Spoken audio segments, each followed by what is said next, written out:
ازيكم. جينا النهارده على فيديو جديد. الفيديو النهارده هيتكلم عن حياتك السابقه.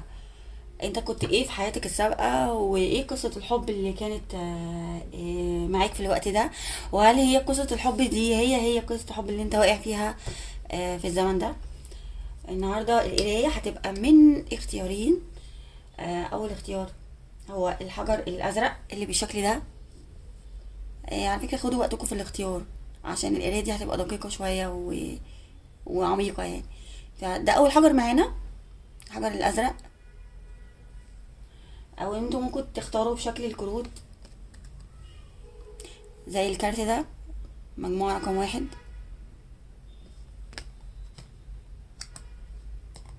تاني مجموعة هتبقى معانا الحجر ده، لونه موف.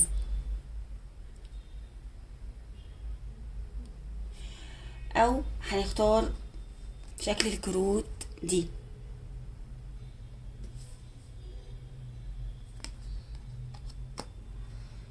نبدأ على بركة الله. أهلا بيكم أصحاب المجموعة الأولى اللي اختاروا الحجر الأزرق اللي بالشكل ده.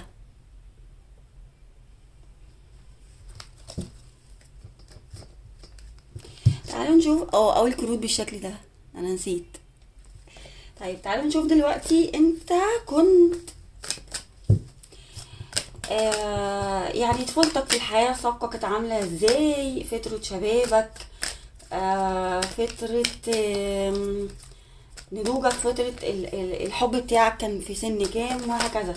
يعني نشوف دلوقتي يطلع لنا ايه معلومات عنك. انا بحب على فكرة القرايات اللي من النوع ده قوي، بحبها يعني. بيبقى عندي فضول ان انا اعرف ايه الحياة السابقة دي، والواحد كان ازاي. طبعا لو انتوا بتؤمنوا بحكاية الحياة السابقة يعني. في ناس بتؤمن وناس لأ، فعلى حسب درجة ايمانك. طيب دلوقتي احنا هنعرف انت فترة الطفولة بتاعتك كانت عاملة ازاي.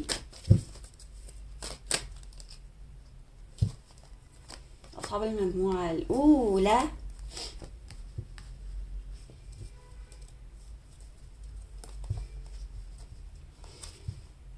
انت كنت فترة الطفولة بتاعتك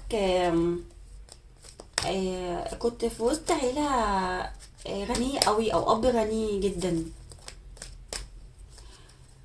وكان عندك كل حاجة. وكمان انت كنت في يعني ممكن تكون كنت بتسكن في منطقة فيها شجر ورود، وكان ليك خدم، كمان كان ليك خدم، وكان في ناس بترعاك. وعلى فكرة انت كمان كنت بتحب تلعب قوي مع المخلوقات الغريبة، او ان انت كنت بتشوف مثلا مخلوقات غريبة قوي وانت صغير. آه، فكنت متعود على انك تشوف الكائنات الغير مرئية يعني. لكن انا اؤكد لك هنا في القراية ان انت كنت في اسرة غنية، وكان ليك اب حكيم جدا، وكان بيديك كل الحب والاهتمام. والاب ده كان برضو ملك، يعني ملك. ممكن كمان تكون بعض منكم كنتوا عايشين في منطقة في البحر يعني.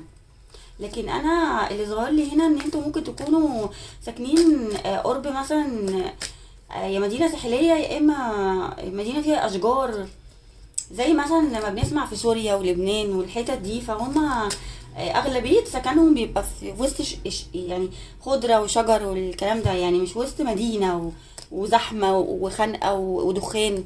لا، انت كنت طفل في وسط عيلة ملكية، عايزة اقولك. لكن كمان انت عشت فترة حروب، فترة حروب. كان في فترة حروب وانت طفل. او مثلا لا قدر الله، مثلا حد استولى على المملكة، او حد استولى على المكان اللي انت كنت فيه. لكن انت كنت في وسط عيلة ملكية، وكان في ناس بترعاك. ممكن يكون كان عندك اخين او 3 اخوات. كان في شخص منهم عايز ياخد سلطة، او بيحب قوي ان هو يمشي كلمته عليك يعني. او ممكن يكون كمان وانت طفل كانت عيلتك بتزرع او ليها علاقة بالزراعة او يعني حصاد المحاصيل والكلام ده. تمام. طيب انا عايزة اخد لك كارتين تاني من طفولتك. كنت ايه؟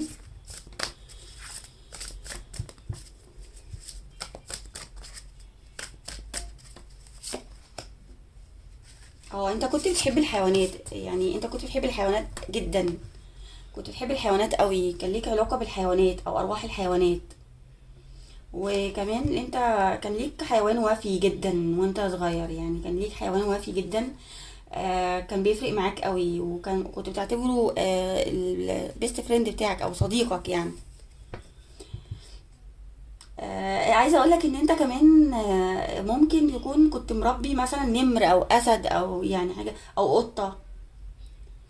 او انت كمان من طفولتك بتفهم قوي لغه الحيوانات، وعندك لغه تواصل معاهم. الحيوانات كانت جزء اساسي قوي في طفولتك يا اصحاب المجموعه الاولى. انا قلت لك انت كنت عايش في عيله في وسط شجر او بحر، لكن اللي ظهر لي اكتر شجر، لكن حاجه حصلت خليتكم تنتقلوا مثلا او خليتك تنتقل او يعني. كمان انت كنت موهوب قوي وانت صغير، كنت بتحب الرسم او كنت بتحب فنون كتير على فكره. كمان كنت بتلبس حلو قوي وكان في ناس كتير مهتميه بيك. انت كان ليك علاقه بالارتست كمان، يعني الاكتيفيتي بتاعت الارتست خاص بالارتست. كنت كانت طالعه معاك، يعني انت كنت موهوب قوي في يعني في الغنى، في الرسم، في اي حاجه ليها علاقه بالفن يعني. طيب ناخد ايه كمان؟ كارت تاني من الطفوله بتاعتك.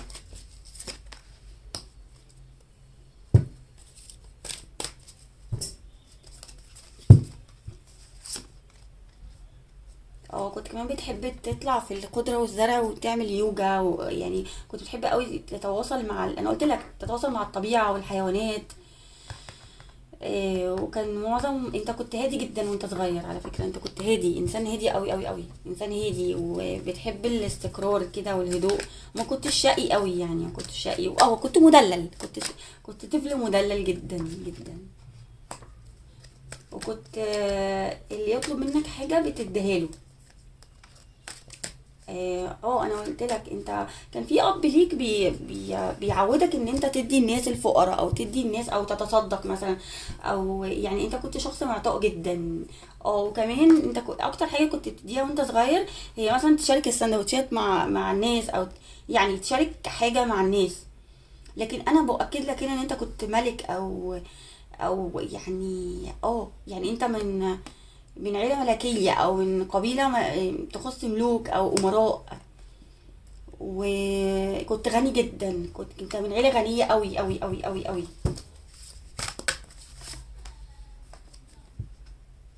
انت لا ليك علاقة بالأسود، ده كمان اتكرر الكارت مرتين انيمالز لا اتكرر، انت ظهر في طفولتك ان انت كان عندك بتربي مثلا حيوان وحشي او يعني حيوان متوحش، بس انت كنت بتعرف تتواصل معاه. وانت ممكن يكون ليك في الحياة دي ليك علاقة بالحيوانات اللي زي كده، يعني مفترسة، بتحب ان انت تقرب منهم او بتفهم اللغة بتاعتهم يعني. انت كنت كمان بتعلمهم كنت بتعلمهم كمان وبتدربهم. وكمان كنت بتحب تلعب قوي مع الاطفال يعني. بس انت كنت بتلعب مع الاطفال اللي اصغر منك، ودايما بتقودهم، كنت قائد ليهم. وكان ليك حوالي بنتين او 3 بنات صحاب او ولدين. كنت بتحب قوي تشارك معاهم حبك للحيوانات، وتشارك معاهم خبراتك وبتعلمهم ازاي يروضوا يعني الحيوان اللي انت كنت مربيه ده.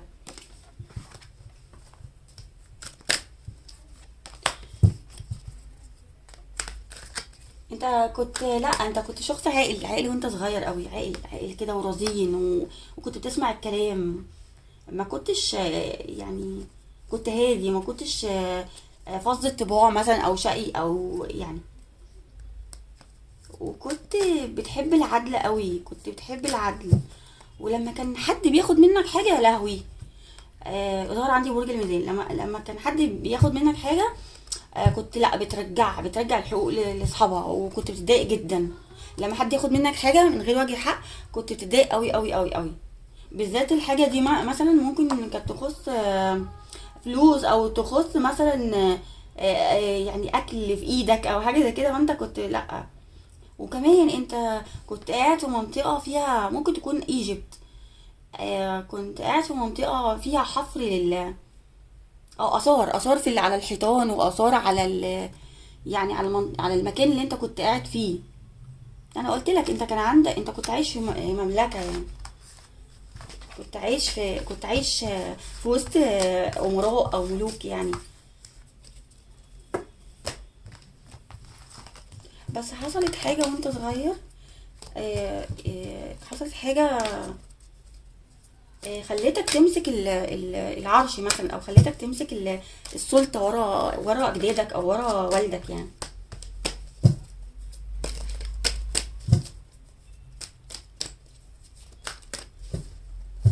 طيب.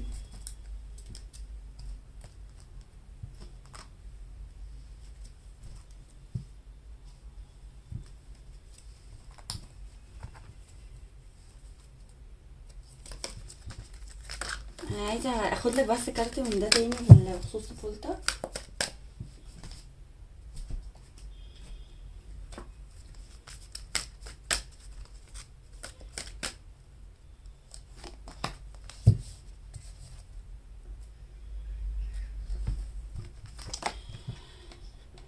انت كان ليك اب وام بيحبوا بعض قوي، بيحبوا بعض قوي، بيحبوا يشوفوك بتكبر قوي قوي. وكانوا فرحانين بيك جدا لان انت كنت جاي من علاقة حب ما بين اب وام.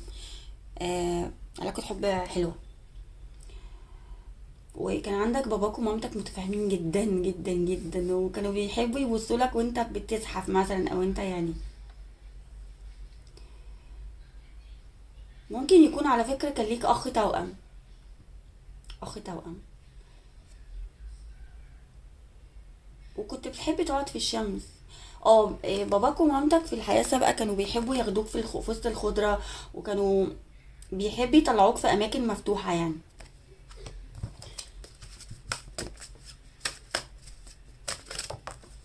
كانوا متفائلين جدا، انت كنت في وسط عيلة متفائلة جدا، عيلة متفاهمة جدا، مترابطة جدا. ممكن انت باباك ومامتك في الوقت ده يعني كانوا واخدين بعض عن حب، او بيحبوا بعض، او ان هما وفيين قوي لبعض.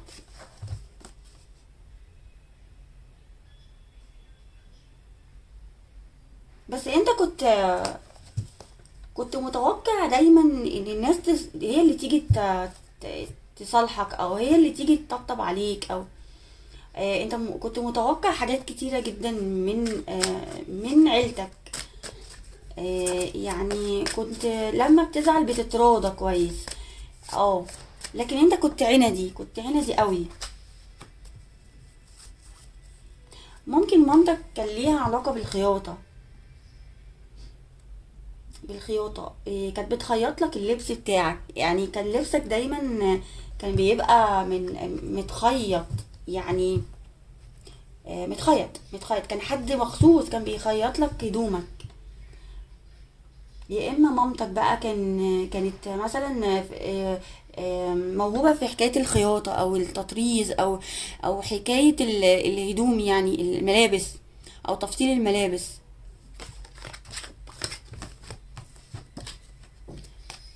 طيب احنا عايزين نعرف بقى فترة شبابك بقى، انت ايه نظامك؟ اه انت لما كبرت بقى ايه؟ كنت عامل ازاي، وشخصيتك ازاي، وكانوا ايه صحابك، ومين صحابك؟ طيب كانت عيلتك كنت عايش ازاي في وسط العيلة بتاعتك؟ هل كنت مبسوط، ولا كان ناقصك حاجة، ولا ايه؟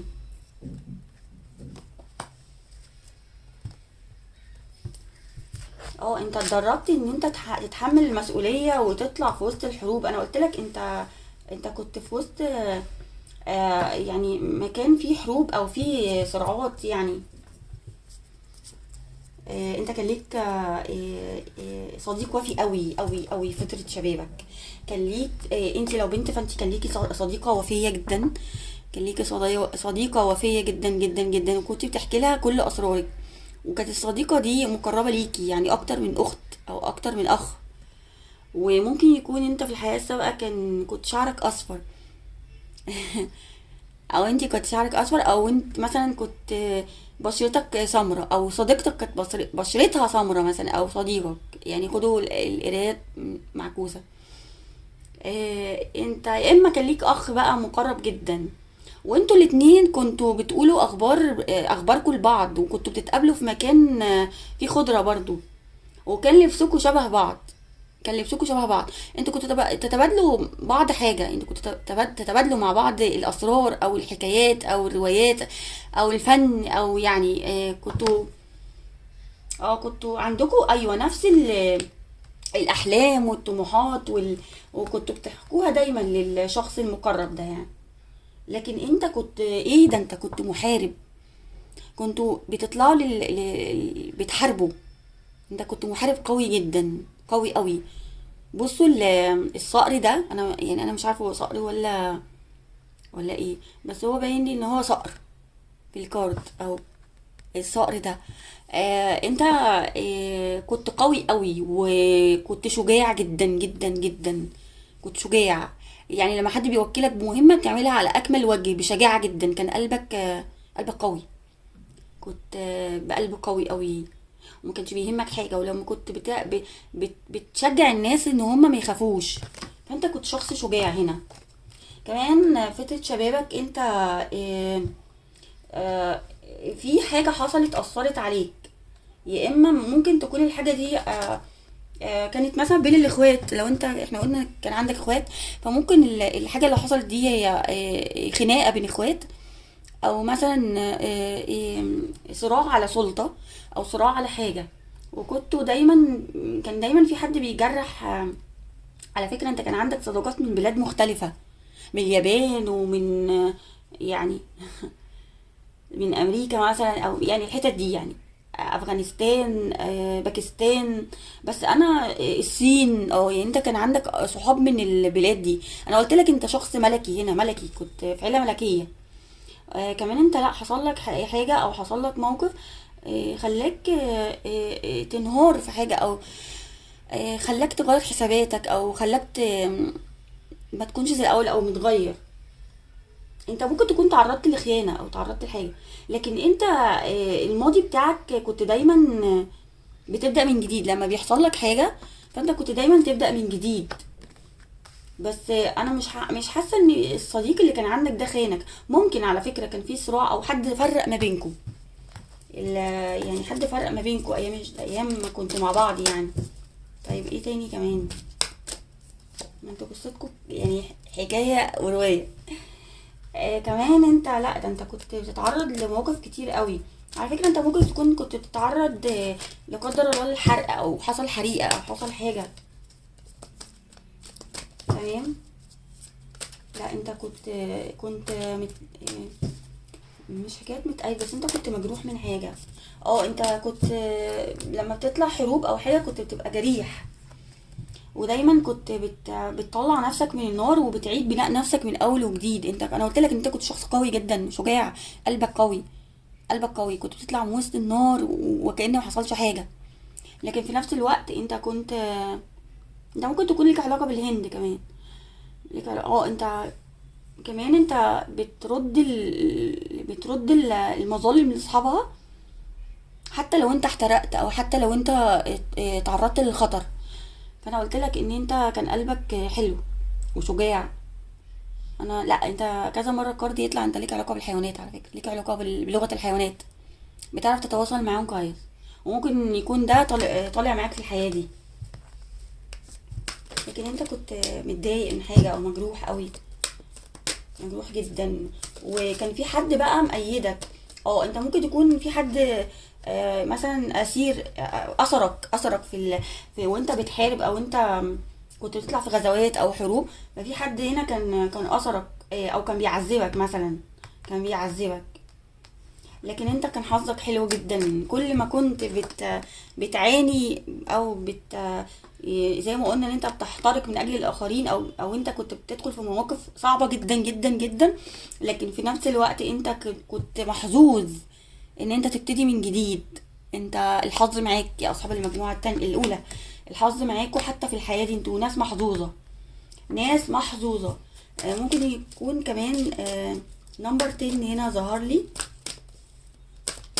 ممكن يكون ده مثلا شهر ميلادك. ظهر عندي ابراج كتير قوي، وخاصة الثور والعقرب والجدي، ترابية مائية هوائية، ايه تاني، نارية. طيب ايه تاني فاتت شبابك؟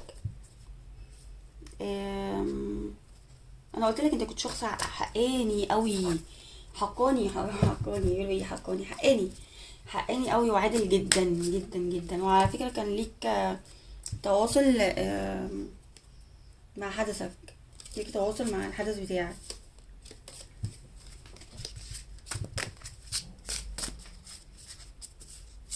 كنت لما بتحب تتضايق بتحب تطلع في وسط الخضرة والشجر والبحر، بس اكترها خضرة يعني. طلع لك اليوجا مرتين، ده انت اليوجا مستمرة مع انت على فكرة من صغرك بتحب تتأمل، بتحب تتأمل وبتحب تقعد مع نفسك انت على فكرة. آه آه لا انت شخص قوي جدا ومش اي حد، انت ممكن تكون كمان من قبيلة هنود او من قبيلة ناس روحانية، اه انت من عيلة روحانية جدا، آه او عيلة جوهرية. تمام، تمام. انت كنت قائد وكانت الملائكة بتحرسك، او ربنا سبحانه وتعالى، طبعا احنا هناخدها بربنا، ربنا سبحانه وتعالى كان حارسك دايما. كنت دايما لما بتدخل في مواقف كنت بتعرف تطلع منها كويس.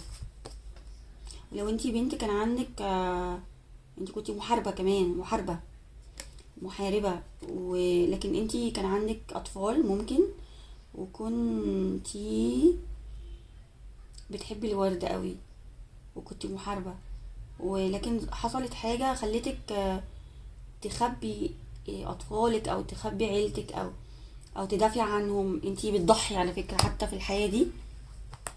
يا اللي بتتفرج عليا، انت شخص مضحي جدا، كنت بتحب تضحي بنفسك عشان الناس.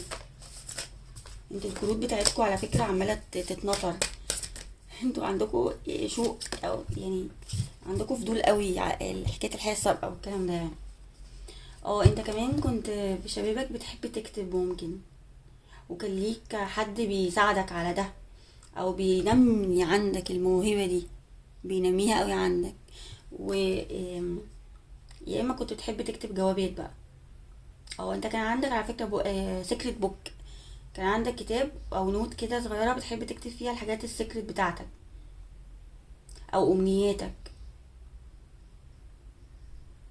على فكرة انتوا ممكن كمان في الحياة دي انتوا يعني ممكن تكونوا كمان بتحبوا تكتبوا بتحبوا تكتبوا في نوتس مثلا يعني طموحكوا، حياتكوا.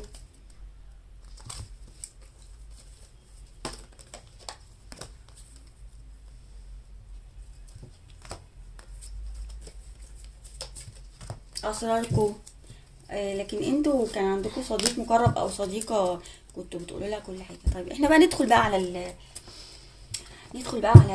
النضوج بقى. لما كبرت شوية انت ايه بقى، وهل كان ليك علاقة حب لما كبرت وايه، وانت كنت ازاي؟ بس على فكرة انت كنت شخصياتكم قوية جدا، كنتوا يعني بتبقوا بتقودوا دولة او بتقودوا مدن يعني.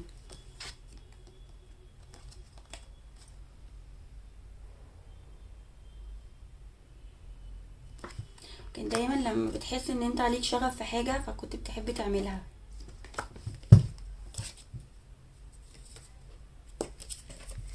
كنت بتحب ان انت تعملها. الله. وكمان كنت بتحب تسمع العصافير، انت على فكرة بتحب صوت العصافير قوي، كنت بتحب صوت العصافير.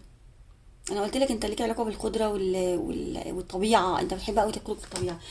كنت انت على فكره عندك تواصل مع الحيوانات، عندك تواصل هنا مع الحيوانات، خصوصا العصافير، العصافير او الحيوانات المفترسه. بس انت كنت في فتره نضوجك كنت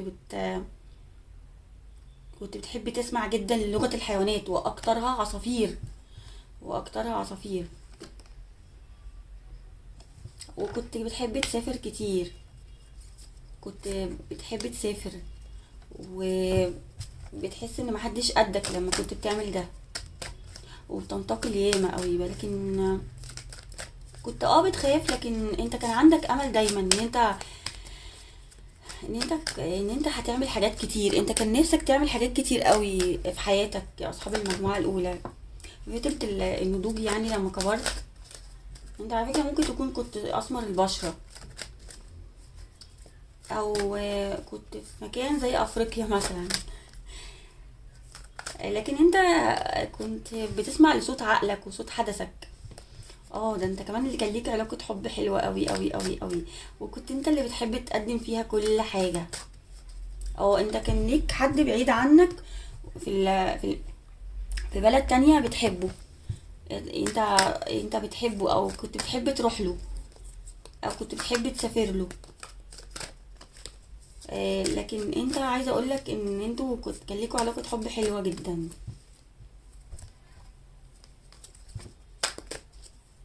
انتوا الاتنين كنتوا بتحبوا بعض قوي، وكنتوا بتتقابلوا دايما في النهار.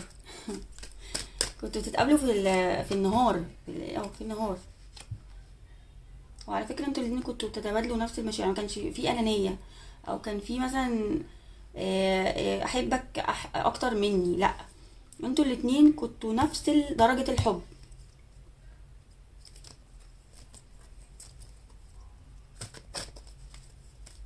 انت كنت متفائل قوي، انت شخص متفائل جدا جدا في حياتك السابقة، كنت شخص متفائل. على فكرة انت ليك علاقة بالغزل او الخيوط او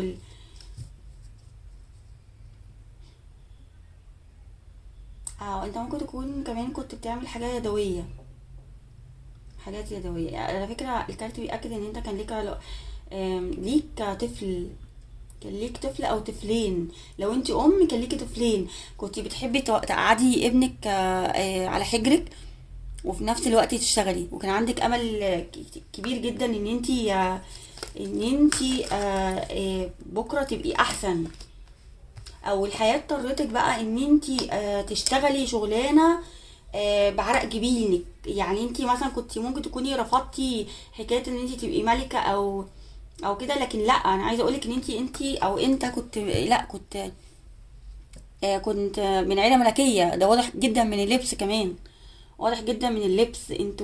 كمان انت حبيت حد من نفس العيله، من نفس العيله بتاعتك، او من نفس المنطقه يعني، او من نفس يعني من نفس ايه، عايزه اقول ايه. ظهر لي نمبر 11. 11 هنا ممكن تكونوا علاقات قدريه لبعض، بس الشخص ده ما كانش مختلف عنك قوي، كان شبهك في كل حاجه، من نفس الدوله بتاعتك الشخص ده اللي انت كنت بتحبه. وكمان لو انتي بنت فانتي كنتي مليانه شويه. وكمان كنتي بتحبي تصبغي شعرك اصفر، يا اما كان شعرك اصفر. بس ممكن يكون انتي في الحياه دي شعرك كده يعني مايل للصفار مثلا، او مايل للون البرونزي. انتي كنت بتحبي قوي اللون الذهبي او لون الشمس، وكنت بتحبي تشتغلي دايما في النهار. وكمان انتي كان ليكي مكان جنب البحر كنت شغاله فيه، يعني كنت شغاله في المكان ده، كان جنب بحر القدرة. لكن المكان اللي انت كنت فيه جميل جدا جدا جدا. لا ده انت كنت في علاقة ناجحة قوي، علاقة حب ناجحة جدا، وكلها شغف وحب ومشاركة وحياة حلوة. انتوا كان حياتكم حلوة قوي. طب ايه علاقة الحب مع الشخص ده؟ عايزين ناخد تفاصيل اكتر بقى.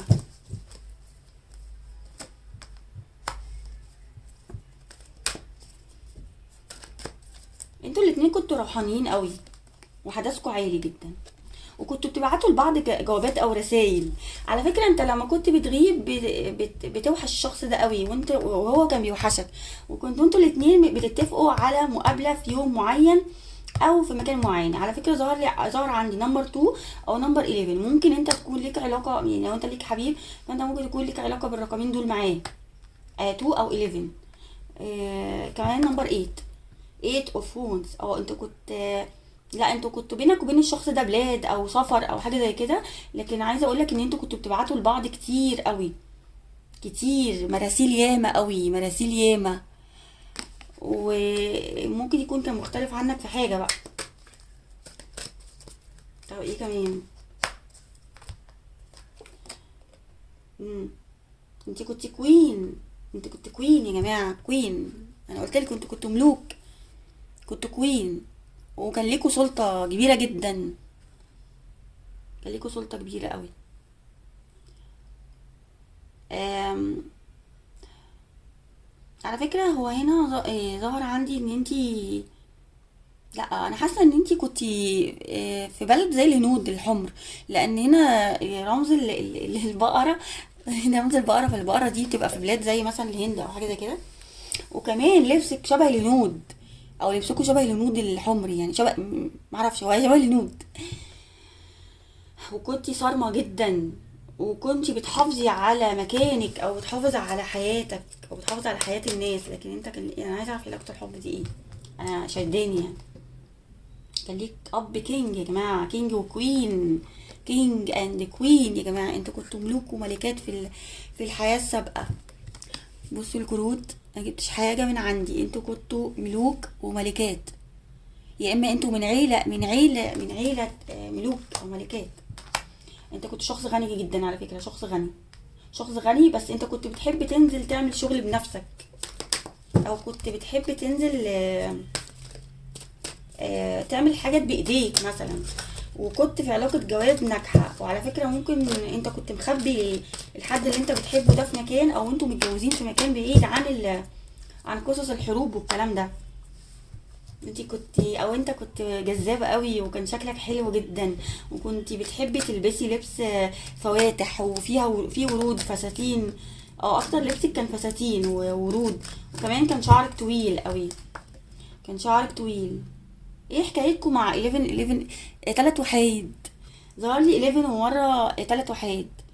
على فكرة انت ممكن يكون في الزمن ده بيظهر لك اشارات، القطها. اكتر الاشارات اللي انت ممكن تلقطها في الزمن ده هي الاشارات الصوتية او المرئية، حكاية الارقام او حكاية الاصوات. انت شخص سميع. سمعك قوي، سمعك قوي.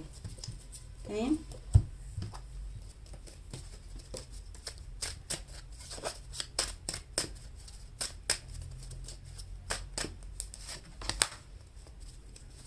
ممكن يكون كان ليك علاقة بسيفتي وان.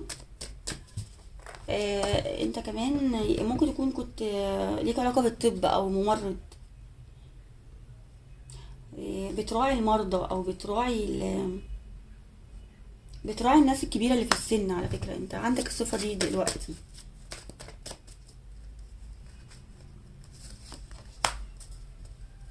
انت بتحب الرحلات الخاصة بالقطارات كمان. القطارات انت على فكرة بتحب تركب القطر في الزمن ده. وفي الزمن السابق كنت بتحب تركب حكاية القطورة او الحكايات دي، يعني قصدي المواصلات اللي من النوع ده يعني. ده انتوا حكايتكوا حكاية ورواية وي وي وي. طب تعالوا ناخد بقى من الديك دي.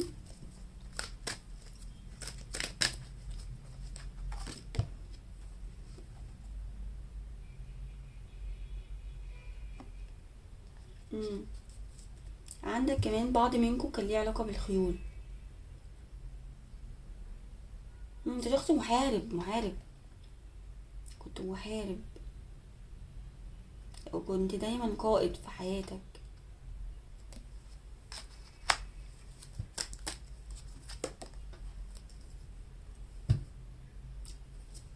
انت ممكن تكون كنت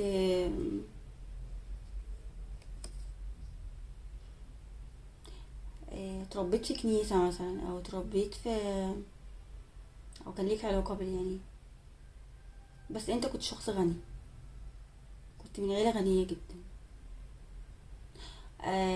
انت ليك علاقة بالمعابد. طيب انا عايزة اعرف قصة الحب دي ايه بقى.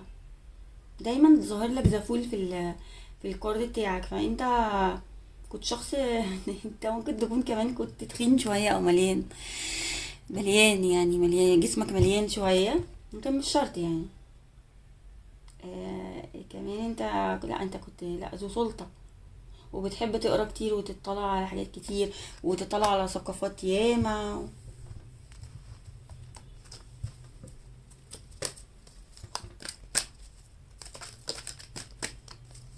انت كان ليك توأم روح على فكرة في الزمن اللي فات. كان ليك واحدة توأم روحك، وكانت شبهك قوي، نفس لون البشرة، نفس لون البشرة بتاعتك.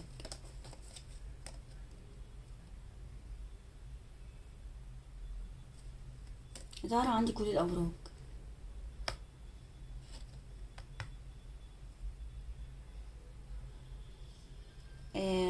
لا انت، الكارت بيأكد ان انت كنت بتحب تلف العالم، وما كنتش بتتكسف، كنت بتبقى واضح جدا للناس ولنفسك، وكنت بتعبر عن، كنت بتعبر عن اي حاجة انت يعني اي حاجة بتحب توصل لها، فانت كنت بتوصل لها. طب انا عايزة اسأل بقى على علاقة الحب دي، ايه نظامها معاك؟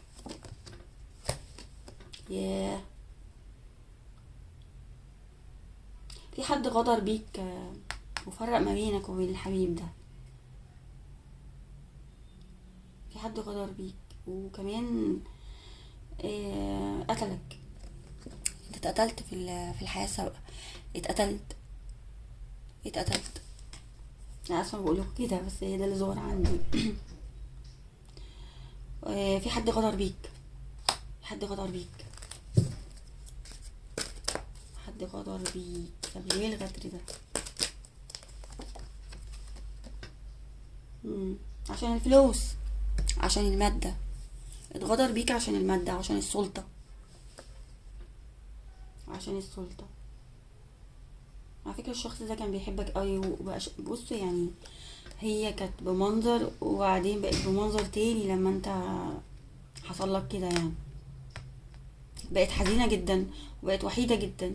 وعلى فكرة لو انت بتربي حيوان او كان ليك حيوان وفي، فهي خدت الحيوان ده واعتبرته كذكرى يعني، او اعتبرته انت. الشخص اللي كان بيحبك ده كان بيحب يكلم حتى الحيوانات اللي انت كنت مرتبط بيها يعني.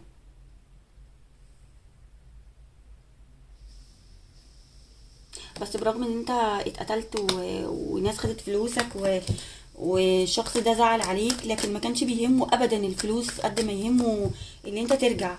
الشخص ده انتظرك كتير قوي، ممكن يكون انتظرك 9 سنين.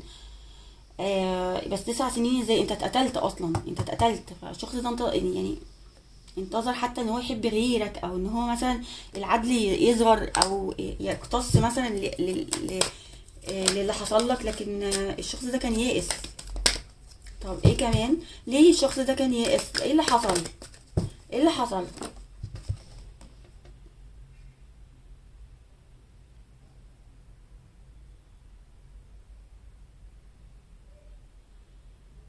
انت اتغدر بيك، اتغدر بيك، خسرت حاجات كتير قوي. هاي نفسه. انت يئست من حاجة، كنت يائس من حاجة. طب ايه الحاجة اللي انت كنت يائس منها؟ امم انت اتغدر بيك، اتغدر بيك، اتغدر بيك واتلموا عليك وقتلوك. انا اسفة يعني بقول لك كده، لكن ده اللي حصل. اتغدر بيك، وكان في حد بيدافع عنك.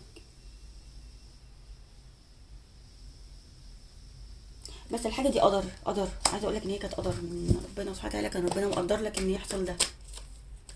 طب الشخص ده اللي زعلان ده عليك، الشخص اللي اللي زعلان عليك ده، كان ايه علاقتك بيه؟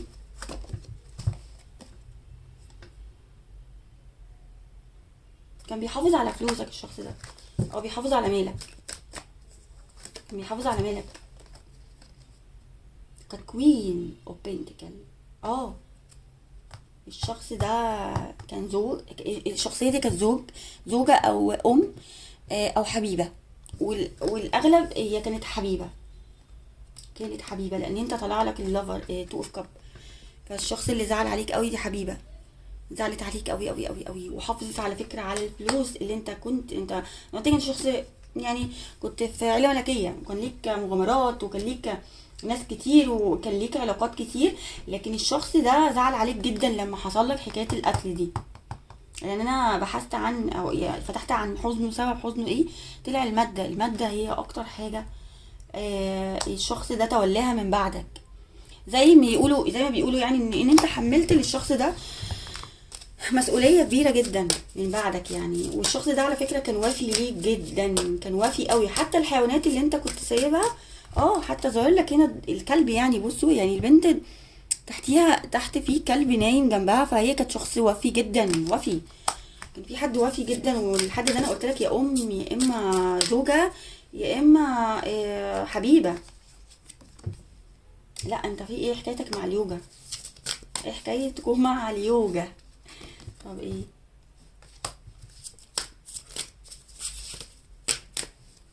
انت على فكرة كان عندك طفلين من الشخصية دي، ممكن يكون طفلين. لايت اند لاف، انتوا كنتوا في علاقة حب حلوة، علاقة حب جامدة جدا وحلوة، وكانت فيها كل حاجة، والتين اوف كاب. كنت عايش التين اوف كاب، كنت عايش حياة أسرية ناجحة جدا. لكن انت اتغدر بيك واتقتلت. كانت أهم هدفك في الحياة في الوقت ده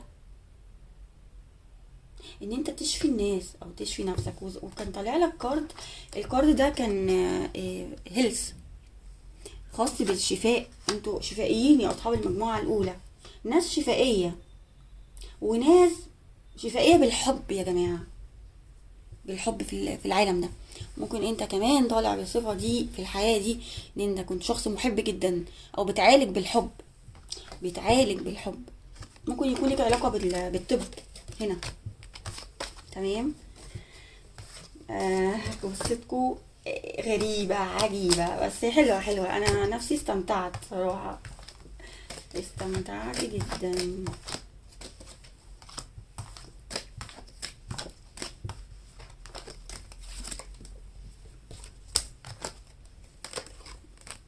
طيب أنا عايزة أخد لك بقى نصيحة في الحياة دي. عايزين نسأل بقى، هل الحبيب ده هو نفس الحبيب اللي كان في الحياة السابقة؟ يلا بينا نشوف. لا بصوا بقى، ناخد من دي. هل الحبيب ده هو الحبيب، هو الحبيب اللي في حياتك دلوقتي، ولا شخص تاني؟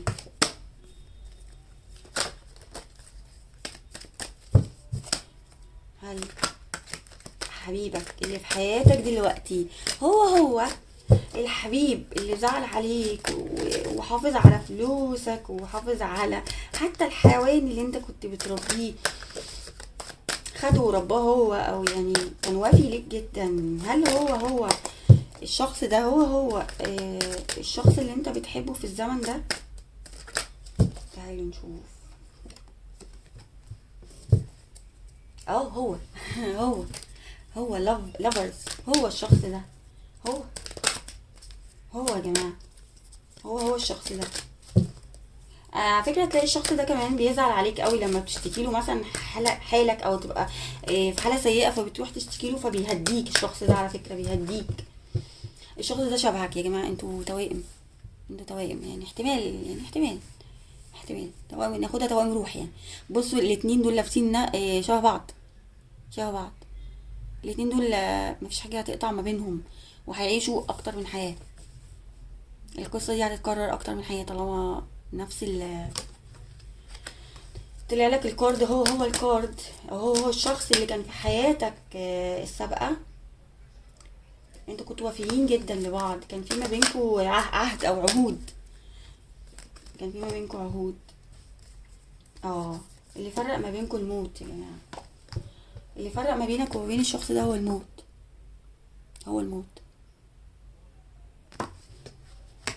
للاسف يعني، للاسف. يعني انت ظهر ان انت مقتول، لكن عايزه اقول لك ان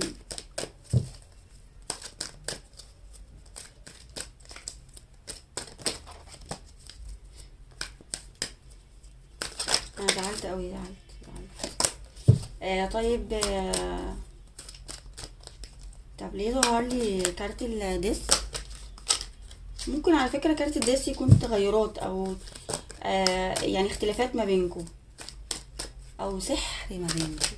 تمام، او سحر ما بينكم هو اللي خلاك تبعد عن الشخص ده، او مثلا يحصل ما بينكم فراق. تمام. ليه الديس؟ سلطة، سلطة او مركز. ليه الديس؟ عشان آه،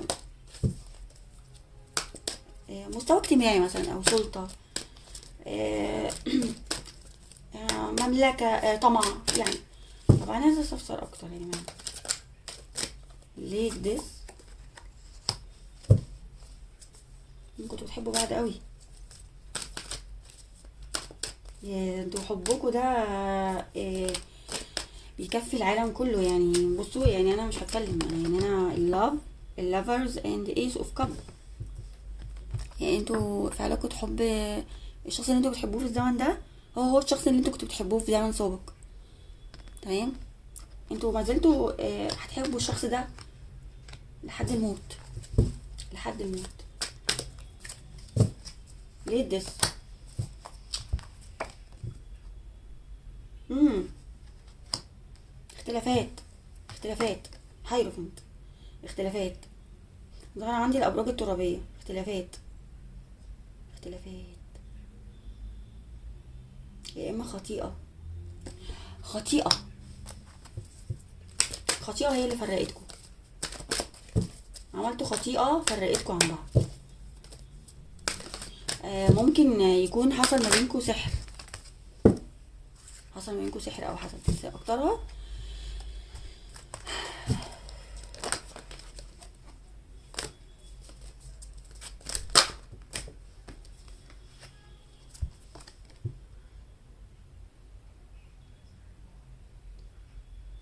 حد فرق ما بينكم على فكره. حد سرق منك الشخص ده، او انت اتسرقت منه، او انت اتسرقت منه. حد سرقك يا سرقه يعني. انا بتكلم في الحياه دي على فكره، مش بتكلم في الحياه السابقه. حد فرق ما بينكم، والحد ده رجل. الحد ده انسان طماع جدا واناني، وعايز حبيبك لاغراض، وهو اغراض جسديه، وواخد حاجه من غير وجه حق ولا همه. والشخص ده مفتري جدا.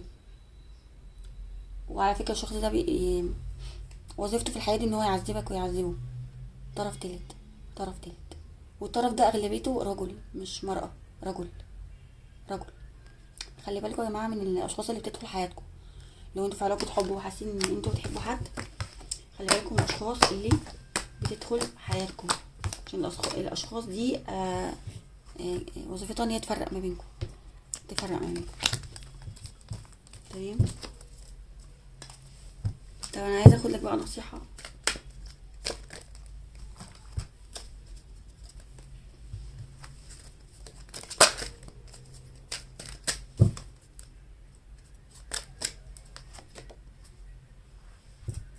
اتحاد، لا مقابله. انت محتاج ان انت تقابل الشخص ده وتفهمه على اي حاجه او كل حاجه. كل حاجه انت عايز تفهمها او تفهمها له، محتاج ان انت توضح للشخص ده. تمام. لو انت فعلا بتحب شخص، فوضح له كل حاجه انت عايز توضحها له. الحياه ما تستناش يا جماعه، الحياه ما تستناش، ما بتستناش اعتذارك، او ما بتستناش اسفك، ما بتستناش ان انت تصالح نفسك على الانا بتاعتك، او على الايجو بتاعك. فبلاش العند، بلاش العند. قوة، انت شخص قوي، قوي، انا قلت لك قوة. انت شخص عندك القوة دي من حياة سابقة لغاية دلوقتي، وثقة وقناعة، وقلبك وعقلك وجسدك وروحك محتاج ان انت تتوازن ما بينهم. انت على فكرة شخص ليه علاقة كبيرة جدا بحكاية التأمل، يعني حكاية التأمل والتوازن والكلام ده، انت محتاج ان انت تعمل ده في الحياة دي، وده بيميزك قوي وبيجدد روحك كمان، لان انت روحك قوية، انت شخص قوي، انت شخص هنا قوي جدا، قوي، قوي روحيا كمان، قوي روحيا. لست وحدك ابدا كما هو الحال دائما معك، انت فعلا ما كنتش وحيد، انت كان ليك اصدقاء حلوين جدا في حياتك السابقة، وليك حبيب كمان، ليك حبيب كمان في حياتك السابقة، وحبيب في حياتك ده، وهو هو الحبيب، هو الحبيب يعني. ارجو ان تكون القرايه يعني كانت لطيفه وخفيفه على قلوبكم. لو عجبتكم القرايه يا ريت تكتبوا لي في الكومنتات رايكم فيها ايه، ونسبه التطابق بتاعتكم ايه، سواء إن الكلام اللي اتقال يعني يناسب، كان مناسب في حياتك دي، او تطابق مع حياتك اللي انت عايشها ولا لا. بس واشوفكم في فيديو جديد ان شاء الله على خير. سلام. اهلا بيكم اصحاب المجموعه التانية اللي اختاروا الحجر الموف، او اللي اختاروا الكارت ده.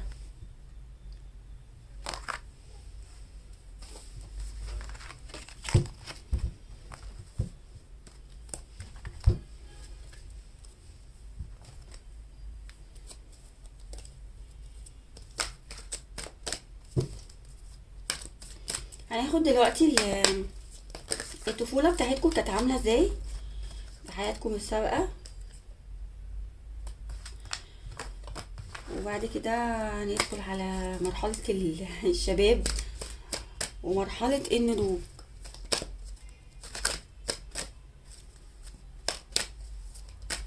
يا ترى طفولتكم كانت عاملة ازاي يا اصحاب المجموعة التانية؟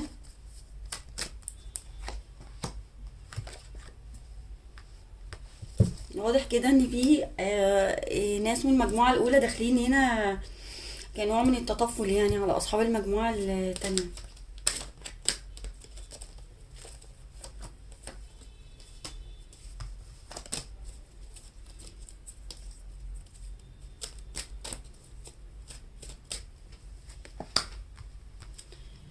طفولة كان كلها حب، وكان كلها ألفة ما بين اتنين، قصدي أب وأم يعني.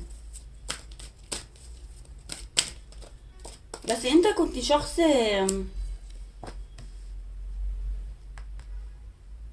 عنيد، طفولتك كان كلها عند، وكنت من عيلة بتحب تتنقل كتير قوي، بتحب تتنقل ياما.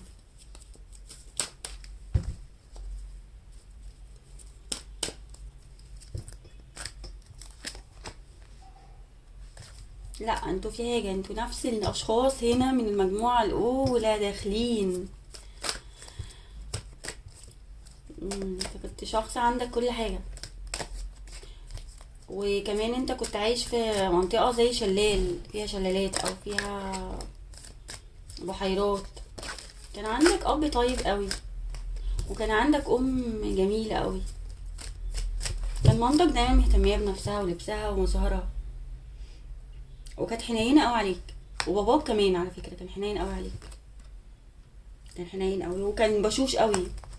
كان بشوش.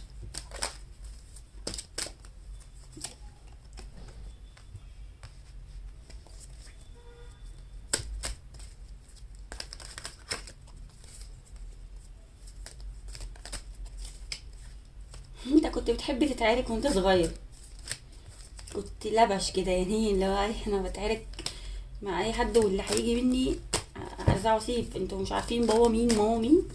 انت كنت كده يعني.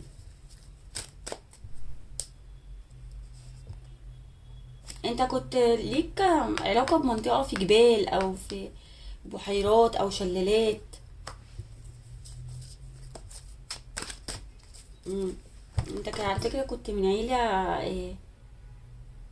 من عيلة، ممكن تكون عيلة كهنة او يعني عيلة روحانية جدا. انت ليك اصول، ليك اصول روحانية قوي،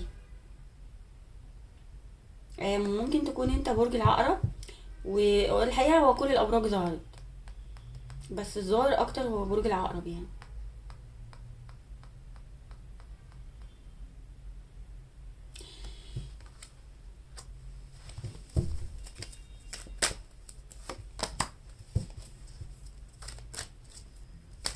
نفس الزمن بتاع المجموعة الأولى، انت جاي من نفس الزمن تقريبا، نفس الزمن.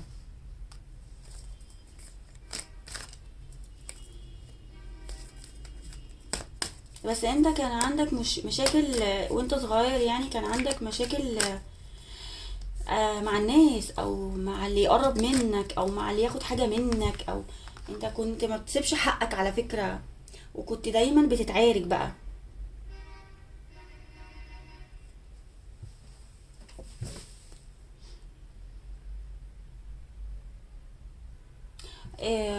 انت ممكن يكون كان عقابك وانت صغير ان انت كان اهلك مثلا بيحبسوك، او يعني او في حد بيحبسك، لكن انت كنتوا بتتنقلوا، وانا اؤكد لك ان انت هنا ليك علاقه بالكهنه، او عيلتك كان ليها علاقه بالكهنه في الحياه السابقه.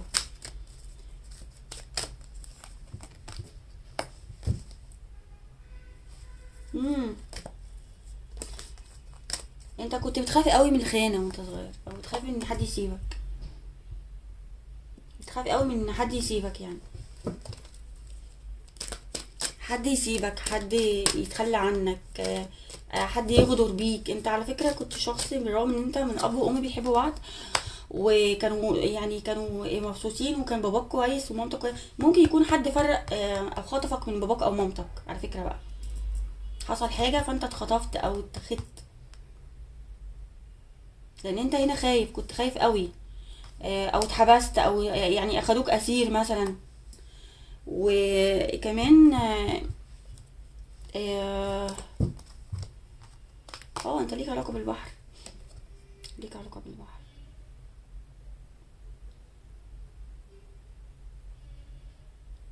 انت بتحب الاسماك قوي، وانت صغير كنت بتحب الاسماك، وما زلت على فكره انت بتحب الاسماك هنا.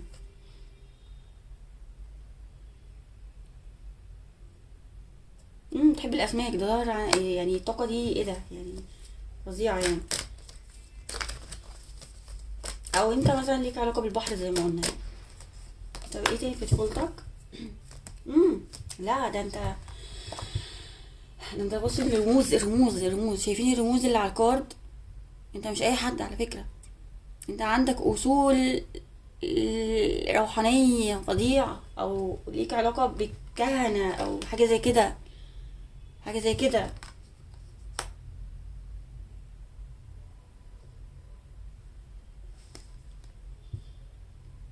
على فكره انت آه كنت شاطر جدا في حكايه الفلك، الفلك كنت شاطر قوي في الحكايه دي، او كانوا بيعلموك وانت صغير حكايه الفلك. على فكره انت كنت مش شخص طبيعي، انت كنتش طبيعي هنا، ما كنتش طبيعي، ما كنتش اي طفل يعني. على فكره في حد بيتنبأ عليك وانت صغير، بيتنبأ عليك في حاجه، بيتنبأ عليك في حاجه.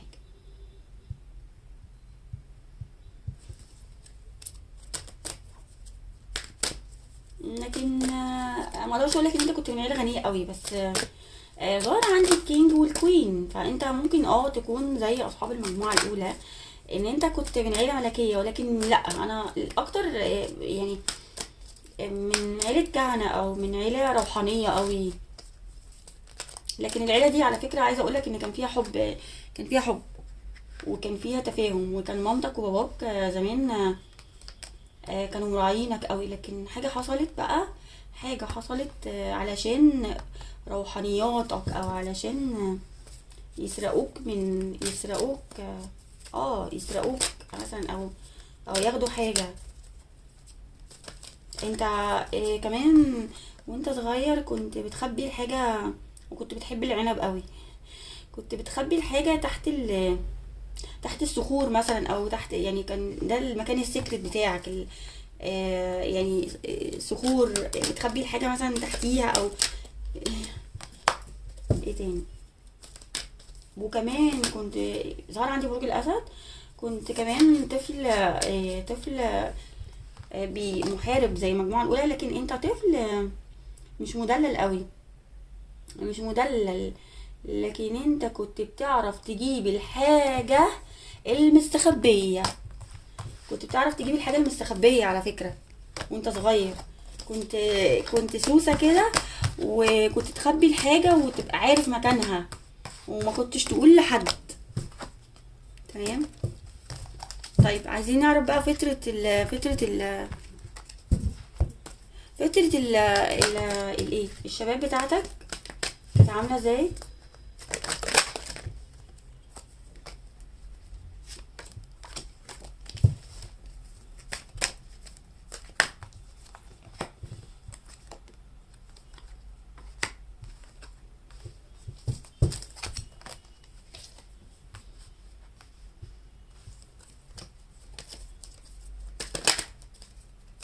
انا قلت لك انت كنت شخص ما بتسيبش حقك. كنت بتقول لهم بقى ايه؟ الجدع فيكو يواجهني. الجدع فيكو يجي ياخد مني الحاجة اللي انا مخبيها، او الحاجة بتاعتي. انت كنت بتأذي الناس، يعني اللي يجي جنبك كنت بتأذيه عن طريق روحانياتك. وانت كده في الوقت ده اللي بيجي عليك ما بيكسبش، او اللي بيجي عليك بيحصل له حاجة، بتستعمل قواك الداخلية في ان انت تأذي اللي بيأذيك. ممكن الحاجات دي تكون طالعة معاك من الحياة اللي سابقة. ظهر عندي الأبراج الترابية، بالذات برج الثور. لا انت كنت شخص روحاني جدا على فكره. انت ممكن تكون كنت شخص مسيحي كمان في الحياه سابقه. ده لو انت مسلم فانت مش عارفه كده ازاي، بس هو كده. شايفين الصليب اللي على الكارد؟ فانت ممكن تكون كان ليك علاقه بالصليبيين مثلا، او ان انت يعني في زمن مينا موحد القطرين يعني. كمان انت انا قلت لك ان انت كنت شخص يعني ما بتحبش حد ياخد حاجه منك. ظهر عندي برج الميزان. وقلنا برج ايه تاني؟ قلنا برج الميزان وبرج الثور. خدوا الابراج الترابيه في القرايه. وكمان في شبابك كنت يعني كنت في عيلة ليها بيت قصر، زي قصر ومحاط بتماثيل وورود ودنيا. وكان كمان في تجمعات عائلية دايما بتحصل في بيتكم. التجمعات دي مثلا تخص كهنة مع بعض، او عيلة مع بعض. وكان باباك ومامتك قلت لك ان هما انتوا كنت في عيلة سوية، يعني كنت في عيلة سوية جدا. وكنت في عيلة دايما بيبقى في بيتكو زي ما قلت لك، دايما بيبقى في بيتكو احتفالات، او دايما بيبقى في بيتكو تجمع اجتماع في حاجة اجتماع. كان دايما الاجتماعات دي تبقى في بيتكو يعني. انتوا كنتوا فاتحين بيتكو للناس يعني. لكن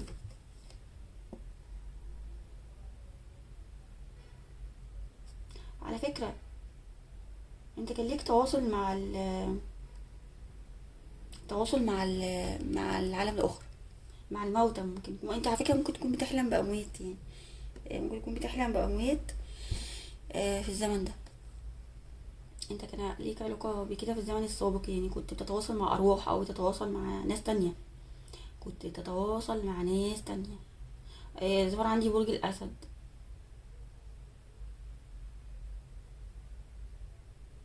انت كنت بتحارب كائنات غريبة، يعني كنت بتحارب كائنات ظلامية مثلا. يعني انت كنت بتحارب كائنات هو ايه؟ كائنات ايه؟ كائنات آم، من عالم اخر. كائنات من عالم اخر. تمام. طيب فترة شبابك كمان كنت شخص متفائل. زي ما قلت لك باباك ومامتك كانوا اشخاص سوية جدا. كانوا اشخاص بتتفاهم وبتتكلم مع بعض دايما. كان دايما الحوار في بيتكم، يعني دايما ما بيتكلموا بعض، بيتحاوروا بعض، بيتحاوروا بكل ادب واحترام. انت طالع على ده. ممكن يكون عدد اخواتك 2. على فكرة بقى انتوا ليكوا علاقة بالفلك يا جماعة هنا. اللي مش بيدرس فلك فيكو يبدأ ان هو يدرس في الفلك او في الابراج، انتوا ليكوا علاقة بكده. انا اؤكد لك هنا ان انت ليك علاقة بالفلك او بالابراج، إيه، فاهميني؟ او بالخريطة الفلكية او بالخرائط الفلكية. انتوا على فكرة تقدروا تقروا الناس، او تقدروا تقروا الخرايط الفلكية. دي تبقى صعبة جدا على فكرة ان حد يستوعبها، بس انتوا ليكوا قدرة على كده، او كان ليكوا قدرة في الزمن السابق على ان انتوا تعملوا كده، وفي الزمن ده اكيد طلع معاكم. لا ده انت ظاهر عندك، لا ده انت ليك علاقة بالكهنة. لا انتوا مش طبيعيين هنا. انا خفت منكم صراحة، انا خفت منكم. انتوا ليكوا علاقة بحاجة، ليكوا علاقة بالكهنة يعني. ومش عايزين مش عايزين تعترفوا، مش عايزين تتكلموا. على فكرة في سكرت هنا ما بتقولوش اسراركم لحد، وانتوا على فكرة بتعملوا الحاجات من تحت لتحت.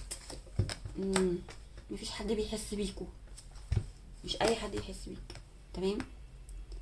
فور اوف سورد.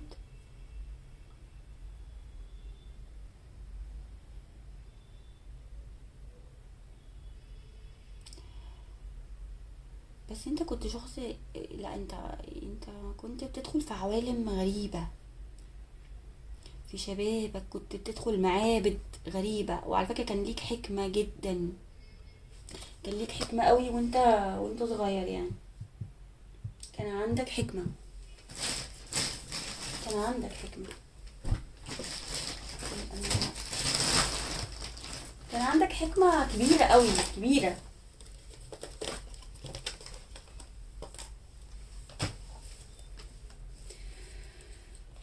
بس انا اؤكد لك ان انت يعني كان ليك علاقة بموضوع الكهنة والحياة الغير مرئية. انت عندك على فكرة فضول ان انت كمان تعرف. وانت كنت متربي في، كنت بتحب العزلة جدا. انت كنت بتحب العزلة جدا، وبتحب تقعد لوحدك كتير قوي وتفكر مليون الف مرة. انت اكتر حاجة كانت بتميزك هي عقلك. الفكر بتاعك كان فظيع قوي، وخيالك كان واسع جدا.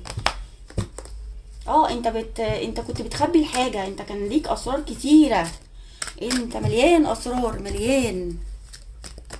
طيب ايه تاني؟ ناخد كارتين كمان. فترة شبابك. طب ايه، انت ما كانش ليك مغامرات؟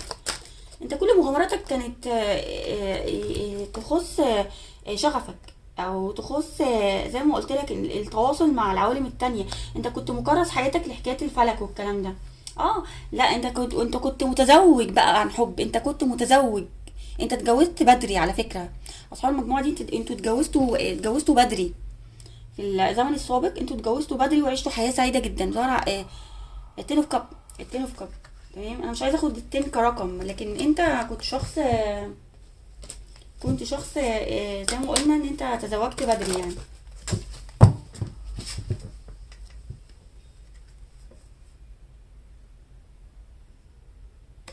انت كنت عندك سلطة، عندك سلطة، وعندك عندك مواهب، عندك مواهب كتير، عندك مواهب كتير. لكن انت في حاجة كانت مزعلاك، وكان عندك أزمة نفسية في حاجة. انت على فكرة ممكن يكون بقى يعني في ناس، بعض منكم ممكن يكون حصل لك أزمات نفسية. طب من ايه بقى الأزمات النفسية دي هنا؟ عايزة أعرف من ايه أصحاب المجموعة التانية، من ايه الأزمات النفسية؟ لا أنا مش هاخد القرار ده، أنا هناك تاني. من ايه الأزمات النفسية؟ ان انت كنت دايما بتنتقل، ما كنتش حاسس بالامان. دايما كنت مش حاسس بالامان، دايما كنت حاسس ان انت من مكان لمكان، وان انت في هجر. في حد هجرك وانت صغير، وكنت بتخاف جدا، وفقدت حد، فقدت علاقة حب بدري، او فقدت ام مثلا، او فقدت اب يعني. لا بس انا مش ظاهر عندي ام او اب، انا ظاهر عندي علاقة عاطفية. انا قلت لك بس انت اتجوزت بدري، انت اتجوزت بدري في حياتك. لكن انت كنت رافض تحب اي حد. كنت رافض تحب اي حد، لكن انت على فكرة في الاخر لقيت شريك حياة، وعشت سعيد معاه. عشت سعيد وبدري كمان. لو قلت لك انت اتجوزت بدري. ظهر عندي برج الثور. انت ظهر عندكم موضوع الكهنة بطريقة فظيعة يعني. انت كنت بتخاف جدا من العادات والتقاليد، خصوصا في حكاية الحب. انت كان ليك ممكن علاقة او حد كنت عايز تتجوزه، بس انت اللي منعك عنه العادات والتقاليد. العادات والتقاليد. وكنت معلق جدا مع الشخص ده. كنت متعلق.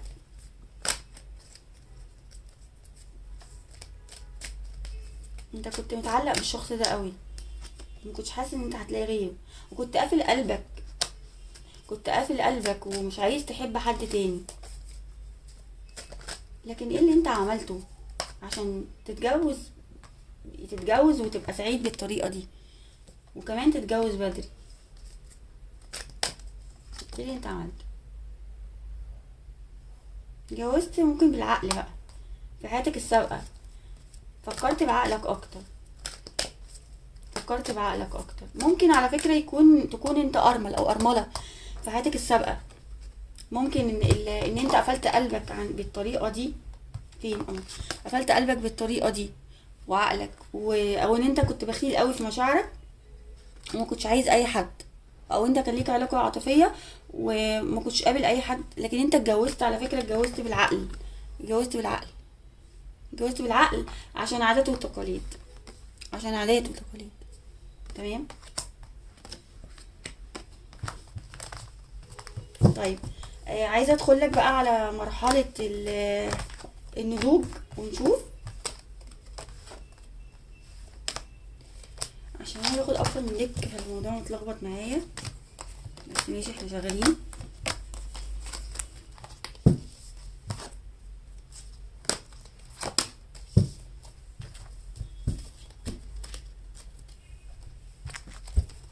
طيب، ندخل في مرحلة النضوج ونشوف يا ترى اصحاب المجموعة التانية كانوا مرحلة النضج بتاعهم ايه، شغلتهم مثلا، او ايه كانوا عاملين ازاي. يلا الله الكروت ايه عايزة تقول لنا كل حاجة.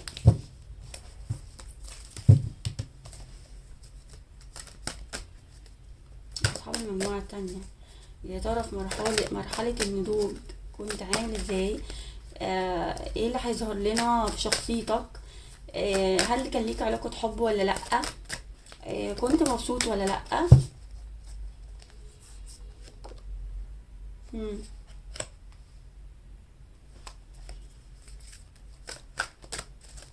كان في حاجات كتير قوي بتغيرك غصب عنك. وانا ظهر في مرحله شبابك عادات وتقاليد، فممكن العادات والتقاليد دي هي اللي كانت بتخليك غصب عنك ان انت تبدا من جديد، وبتصارع ناس كتير قوي، وبتواجه قوي. انت كنت شخص بتواجه كتير قوي في حياتك السابقه يعني. كنت بتواجه كتير صعوبات، بس انت كنت بتعرف تبني نفسك من اول وجديد. واي حاجه وحشه كنت بترحل عنها. انت ما كانش بيهمك، انت كنت بتمشي وتسيب الدنيا.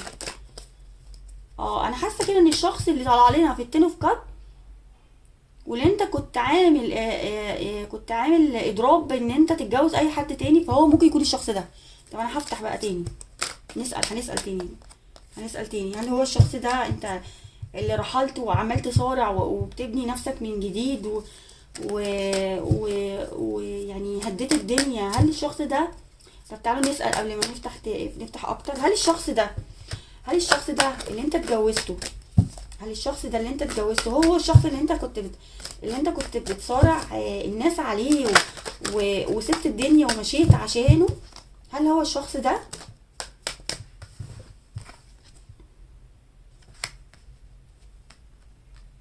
لا، انت كنت مشيت عشان فلوس، عشان تبني نفسك، عشان كنت بتفكر اكتر ان انت تبني نفسك، او كنت فاكر ان الفلوس هي اللي هتنسيك.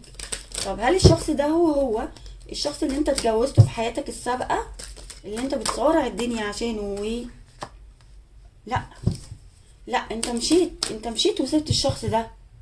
انت مشيت وسبته. انت مشيت وسبت الشخص ده عشان الفلوس، ورحلت عن الشخص ده، او رحلت عن اسرة بقى. بس في صراع هنا، في صراع. انت كنت بتصارع حاجة وبتتعارك مع الناس وكنت بتقاوم نفسك وبتصارع نفسك جدا. لكن انت رحلت عن حاجة عشان فلوس.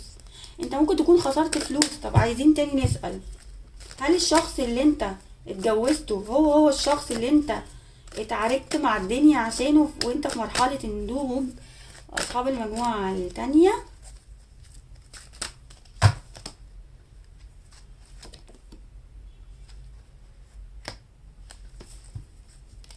الحقيقة لا. الحقيقة لا. الشخص ده لما سبته انت تعبت جدا، تعبت جدا، او حصل لك حاجة بقى، حصل لك حاجة خلتك تعبان نفسيا وحاسس ان الدنيا كلها اتدمرت وعايز تمشي وتسيب الدنيا. على فكرة ممكن تكون قصتك دي هي القصة بتاعتك في الحياة دي، وكنت عايز تمشي وتسيب الدنيا بقى وما يهمكش. انا مش هاخد ده عشان ده عندك تاني. طب نيجي نفتح تاني. طب ايه تاني بقى في المرحلة بتاعتك؟ اه، انت فكيت تعلقك بأي حاجة، بالناس، بالحب، بكل حاجة، وقلت انا نفسي نفسي ثم نفسي، مشيت من مكان انت فيه.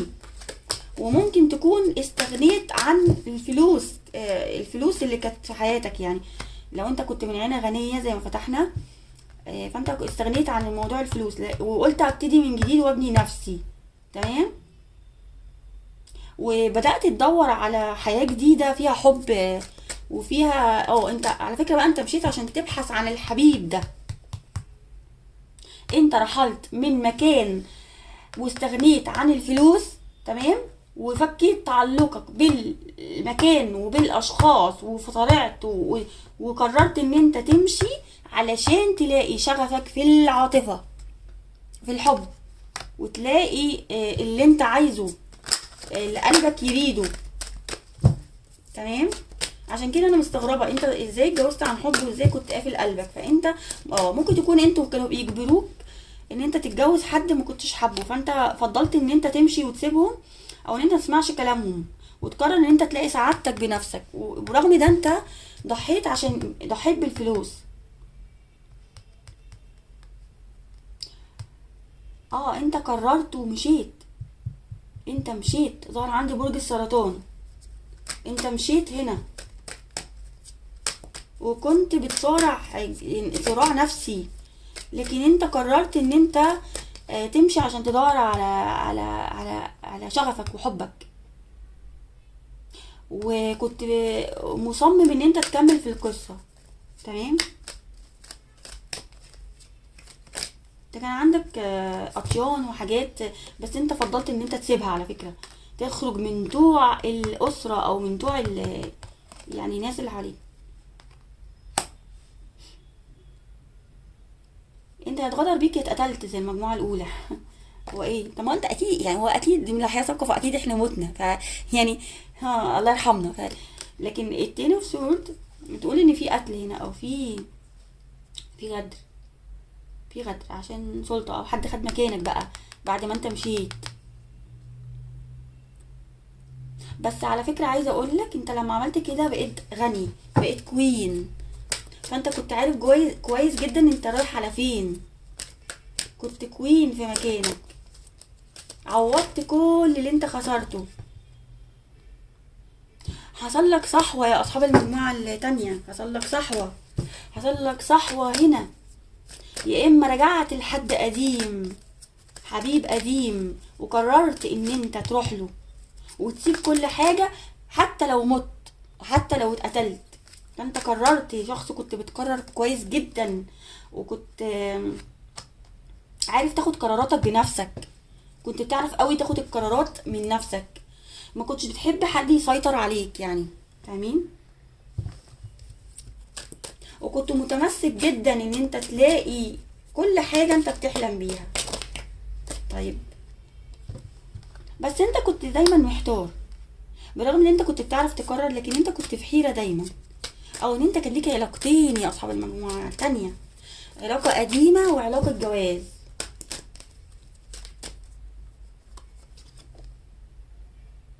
او كان عندك اختيارات كتير قوي بقى، في ناس كانت بتحبك كتير، لكن انت ما كنتش يعني، انت ما كنتش بتحب اي حد. انت كمان يعني آه يعني مش عايزه اقول لك ان انت جزء منكم ما كانش بيعرف يقرر، لكن انا واضح لي هنا ان انت كنت عارف قوي اهدافك، عارف قوي اهدافك، وحصل لك صحوه في حياتك السابقه، وقررت ان انت تغير.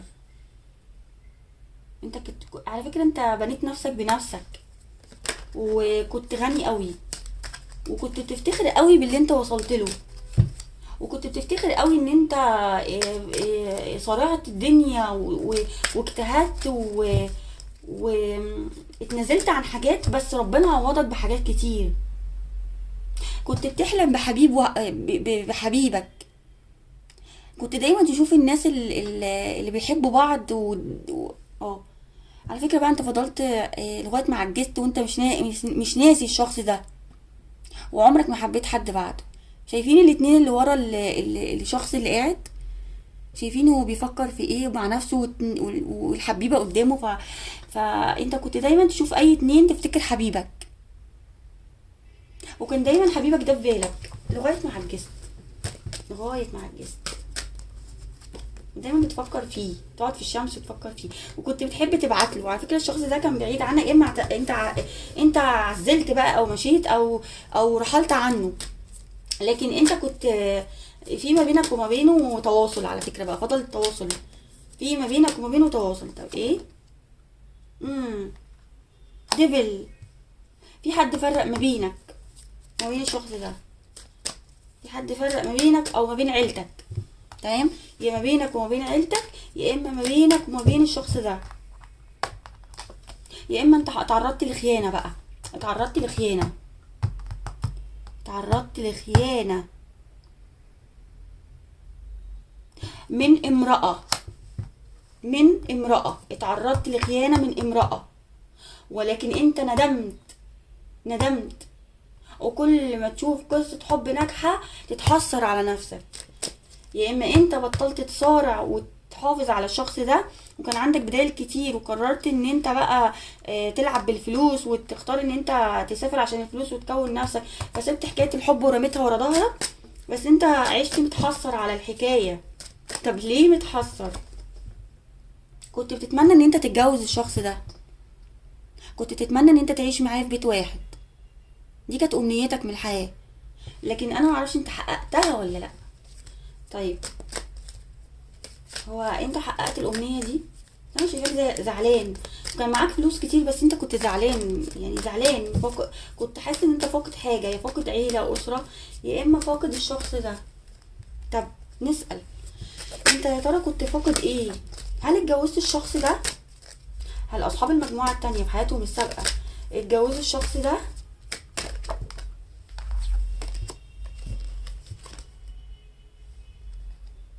لا، لا، الكروت بترد على بعض.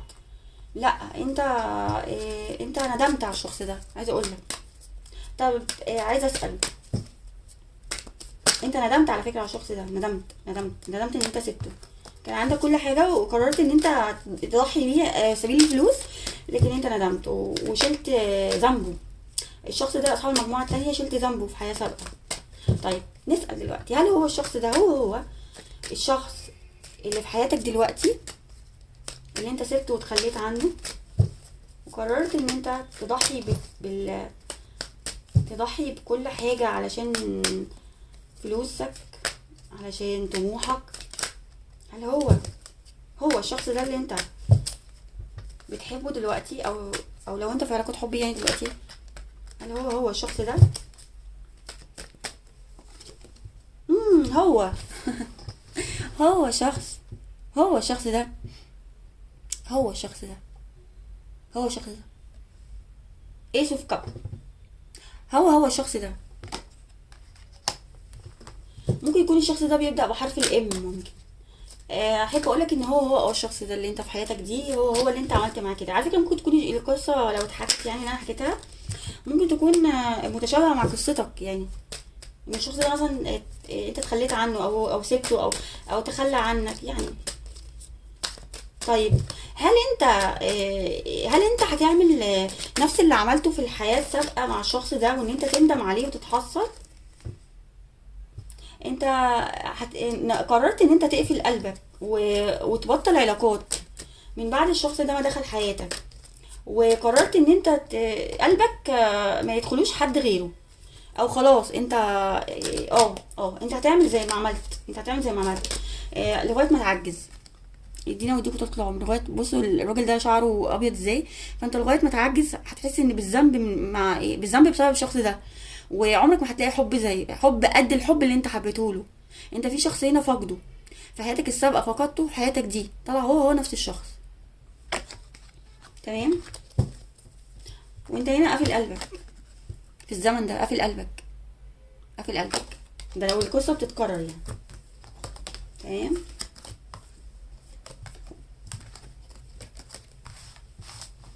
طيب،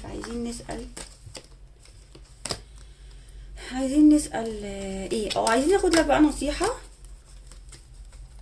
ناخد لك نصيحة.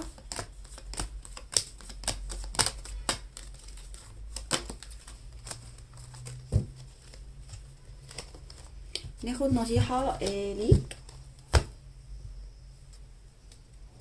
ناخد كروت من دي وناخد نصيحة.